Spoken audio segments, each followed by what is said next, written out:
Good morning everyone. आज का मेरा चैप्टर है BRS, जो कि कहा जाता है लोगों के द्वारा कि ये आसान चैप्टर में गिनते थे, लेकिन फिर भी लोगों को बहुत तकलीफ़ होता है बनाने में। तो हम कोशिश करेंगे कि अपने वीडियो के माध्यम से आप सभी आसानी से 15 मिनट के अंदर ये चीज़ टॉपिक समझ जाएँ। तो चैप्टर का नाम है BRS। BRS का मतलब होता है बैंक रिकॉन्सिलिएशन स्टेटमेंट। बैंक क्या होता है कि आपका एक फाइनेंशियल इंस्टीट्यूशन है। क्या है? एक फाइनेंशियल इंस्टीट्यूशंस है। फाइनेंशियल इंस्टीट्यूशन वो इंस्टीट्यूशन होता है जो कि समय पड़ने पर आपको या फिर आप अपना जो पैसा जमा पूंजी पैसा है आप उसको जमा करते बदले में वो आपको इंटरेस्ट देता है। आजकल लगता है सभी घरों में हम लोग देखते हैं तो लमसम अधिकतर का जो पैसा जमा रहता है वो बैंक में रहता है। क्यों? क्योंकि हमारा ट्रस्ट है उस पर। तो लमसम कहीं ना कहीं हमारा जो हम भी मेरा जो जमा पूंजी है वो बैंक में रखते हैं। फिर आता है स्टेटमेंट। स्टेटमेंट क्या कि हम कोई भी कथन कर रहे हैं, जैसे कि मान के चलिए आप लेन देन कर रहे हैं तो आज पैसा जमा किए, आज ये दिए, आज वो दिए।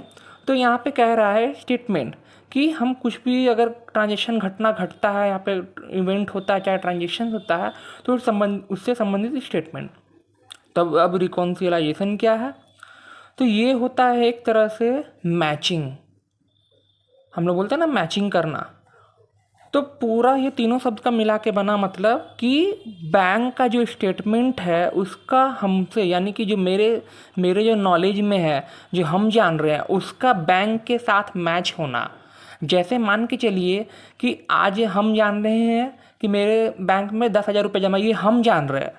बैंक क्या जान रहा है कि बैंक भी ये जानना चाहिए कि भाई सच में बैंक में 10,000 रुपया है कि नहीं है। कभी कभी ये भी होता है कि हम तो जमा कर दिए, लेकिन क्या होता है कि किसी कारणवश में, जो आप लोगों ने नोटिस किया होगा कि 4 बजे लमसम शाम में सारा जो भी आपका स्टेटमेंट वगैरह है वो उस समय क्या होता है कि बैंक जाने के समय में सारा अप टू डेट करता है, लेकिन कभी भी किसी कारणवश अप टू डेट नहीं हो पाता, जिसके कारण से हम जो सोच रहे हैं वो बैलेंस अमाउंट उसमें नहीं हो पाता। या फिर कभी कभी डायरेक्टली वे में उसमें आ जाता, कोई इंटरेस्ट हो, चाहे जो कमीशंस हो, चाहे सैलरीज हो, कोई किसी कस्टमर के द्वारा डायरेक्ट आ जाता है जो कि हमको नहीं पता चलता है। इसी जो मिसअंडरस्टैंडिंग है, इसी को दूर करने के लिए हम लोग बनाते हैं BRS। तो बैंक क्या करता है आपको सबसे पहले कि कैश बुक देता है। कैश बुक इसके अंदर में मतलब मान के चलिए कि कैश बुक और एक पासबुक होता है, दो तरह का बुक होता है। कैश बुक जो कि पर्सनल यूज़ करते हैं, यानी कि हम लोग के पास में जो हमारे एकाधिकार में और जो हम अपने पास में रखते हैं। पासबुक जो कि आपका बैंक के द्वारा प्रोवाइड होता है।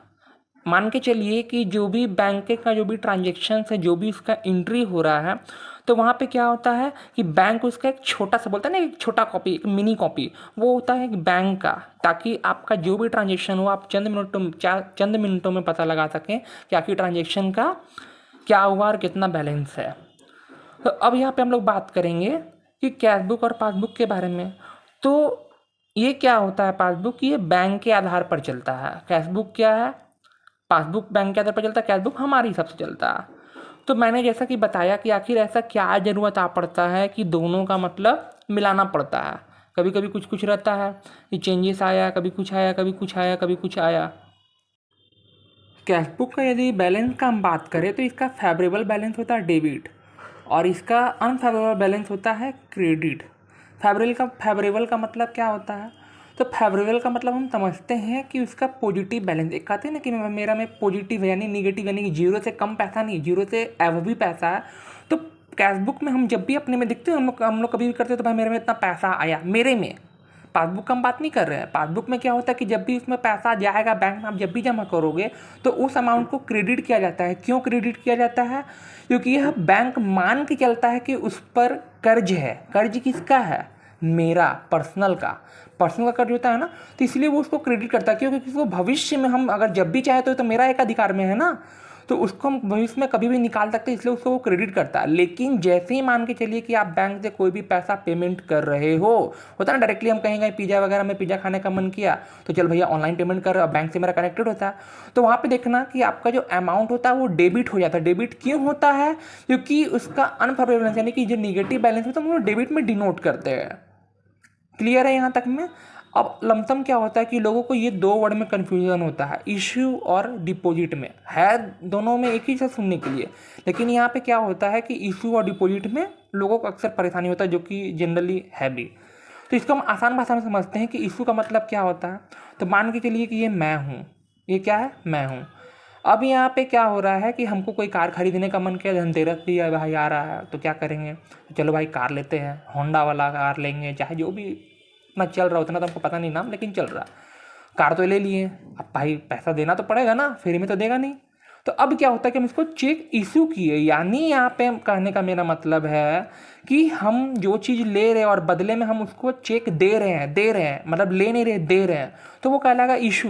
लेकिन डिपॉजिट का मतलब है कि हम किसी से चेक लिए, हम किसी को माल बेचे, हमको दिया, तो बोला भैया पैसा के बदले आप चेक ले लीजिए, भाई लिए। तो लेने से क्या हो रहा है यहाँ पे कि हमको मिला, और जब हम इसको बैंक में जब जमा करेंगे, चाहे कल सुबह हो चाहे आज ही हो, तो वो कहलाएगा चेक डिपॉजिटेड इनटू बैंक। तो उसके बाद भी चेक क्या होगा, क्लेरिफाई होगा। तो इसी सब ट्रांजेक्शन के बीच में कभी कभी क्या होता है, मिसअंडरस्टैंडिंग होता है कि बैंक में कभी सर्वर डाउन है, कभी कुछ है, तो जिसके वजह से इन दोनों का कॉन्सेप्ट क्या होता है, मैच नहीं हो पाता और हमको BRS बनाना पड़ता है। यहाँ पे हमको चेक मिला, हमको चेक मिला यहाँ पे। तो हमको जब चेक मिलेगा तो हम क्या करेंगे कि बैंक जाएंगे और बैंक से उसको क्लेरिफाई करवा के उसका जो अमाउंट का पैसा है वो हम अपने अकाउंट में ले आएंगे। तो जनरली अक्सर बच्चों को इसमें कन्फ्यूज़न होता है। तो अब करना क्या है भाई, तो जैसा कि मैंने पहले बताया कि जो BRS है आपका एक तरह का स्टेटमेंट है, तो इसका फॉर्मेट क्या होगा, तो फॉर्मेट जैसा हम लोग जानते हैं कि यहाँ पे एक छोटा सा कॉलम है पार्टिकुलर, यहाँ पे आपका पॉजिटिव और निगेटिव। अब इसके अंदर में क्या बोलता है कि आपको बोलता है कि बैलेंस एज पर, हम पहले शॉर्टकट बता रहे हैं, balance as per cash book, यानी कि जो आपका बैलेंस है वो कैश बुक में जो भी अमाउंट दिया जाए, चाहे फेवरेबल दे तो इसमें डालना है, ओवरड्राफ्ट दे तो आपको इसमें डालना है।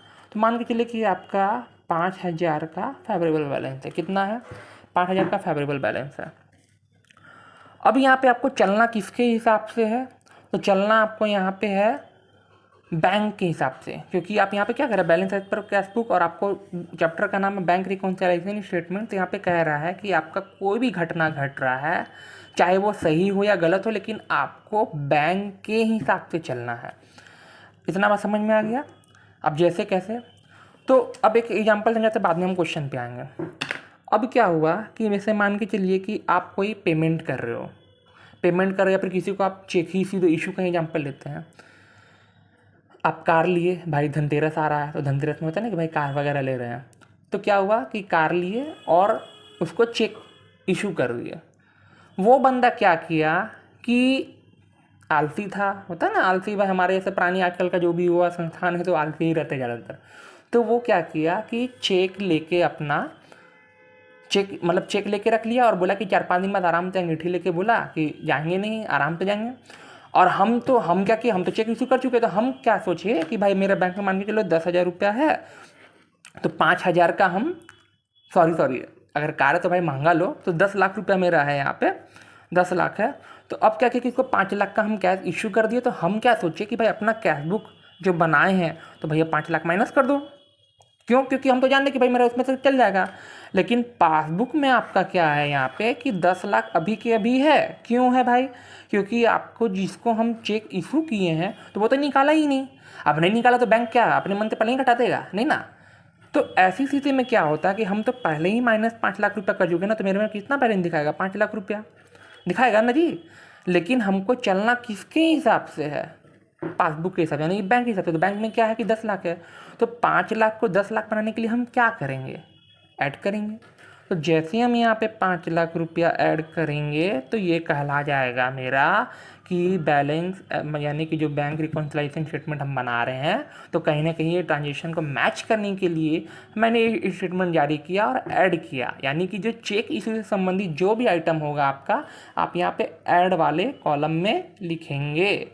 क्यों लिखेंगे, क्योंकि आपको चलना है बैलेंस के हिसाब से।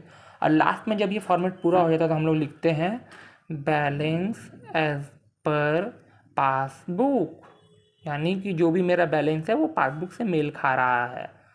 तो वीडियो अच्छा लगा तो इसको लाइक कीजिएगा, सब्सक्राइब कीजिएगा। धन्यवाद। मैं कोशिश करूँगा कि ये मेरा फर्स्ट वीडियो है तो और नया है तो थोड़ा सा थैंक यू सो मच।